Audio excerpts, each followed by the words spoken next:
Assalamualaikum warahmatullahi wabarakatuh. Pada hari Minggu tanggal 8 Juni kemarin itu diadakan rapat pengurus lengkap Yayasan Gunung Merah Jogja.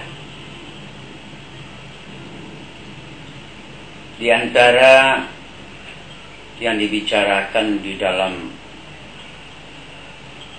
rapat itu antara lain adalah bagaimana menanggapi situasi yang banyak dikemukakan orang yang kurang dipahami tentang Yayasan Gunung Merah oleh masyarakat Sulit Air. Maka sepantasnya sebagai yayasan warga Sulit Air secara terbuka kita harus dapat untuk menjelaskan kepada masyarakat apa itu Yayasan Gunung Merah. Dan karena itu perlu kita mengkaji kembali bagaimana sejarah lahirnya yayasan ini. Oleh sidang sebenarnya kepada Buya itu dimintakan untuk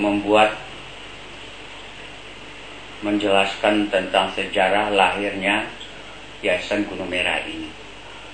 Karena satu-satunya sekarang atau sebagai kecil sekali dari anggota pendiri yayasan ini yang masih hidup. Sudah banyak yang sudah meninggal.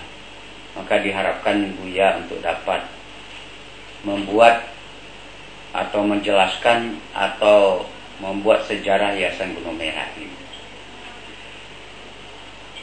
Karena itu perlu sekali dipahami oleh masyarakat kita sehingga apa yang dipahami Yayasan Gunung Merah banyak yang tidak sesuai dengan fakta dan kenyataan. Kalau kita bicara tentang sejarah Gunung Merah itu tidak lepas pada waktu Buya dulu datang ke Jogja tahun 55 bulan September. Waktu itu Buya dengan Nasrullah Salim yang kemudian dia bergelar Datuk Pelengkayo almarhum. Ya, mulanya kami tinggal pada mama kami waktu itu Saladin Mary Zubaidah Kasim. Dari situlah kami menempatkan tinggal di situ beberapa saat. Kemudian Buya dapat masuk ke JUII karena tempat itu jauh dari rumah Muhammad Salim, maka Buya pindah mencari tempat kos di sekitar JUII itu. JUII pada waktu itu adalah di Perbantaman yang barangkali sekarang ini menjadi Biro Rektor JUII sekarang. Kemudian Buya pindah beberapa kali kos atau indekos pada keluarga-keluarga orang Jogja itu sendiri. Memang Jogja waktu itu merupakan kota pelajar yang sampai sekarang juga. Artinya banyak dikunjungi, didatangi oleh pelajar-pelajar hampir dari seluruh Indonesia. Karena apa? Karena di Jogja sarana-sarana pendidikan itu perguruan tinggi dan sekolah-sekolah itu banyak sekali. Tapi satu hal yang menjadi kendala bagi para penuntut-penuntut ilmu di Jogja waktu itu adalah soal pemondokan, soal asrama. Karena asrama di Jogja sangat kurang,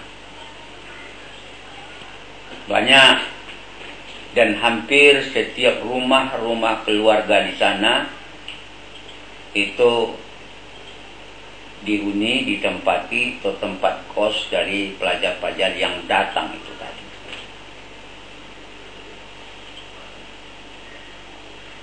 Karena itu sering Buya pindah-pindah tempat untuk mencari kos ini. Terakhir kita melihat ada beberapa dari anggota IPSA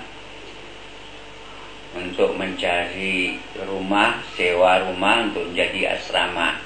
Maka dapatlah asrama kecil, tidak berapa orang di situ.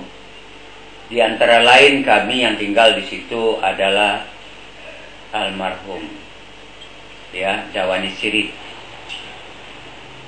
Nasrullah Salim, adiknya Fatullah Salim, ada Suwardi, dan ada beberapa orang. Di tahun 55-56 itu sebenarnya anggota IPSA di Jogja itu sudah sampai sekitar 50 orang. Nah, pimpinan waktu itu, pengurus IPSA waktu itu antara lain adalah Saudara Kamadi Arif. Ya, sekarang saya tidak sebutkan titelnya karena waktu itu belum bertitel. Dawani Sirih, Syaiful, ya, Saudara Jurnalis Jalin, Jurnalis Udin, dan sebagainya. Pada suatu saat Buya omong-omong berbicara dengan Kakanda Rusli Munah Sultan Paduko. Beliau tinggal di Jogja ini, berdagang babelok ke Sumatera Selatan. Pada waktu itu omong-omong kami berkisar di sekitar keadaan IPSA, karena pelajar-pelajar sudah mulai bertambah banyak yang datang dari daerah-daerah. Untuk itu diperlukan tempat tinggal bagaimana. Jadi hasil ngomongin kami, beliau menyarankan, ya,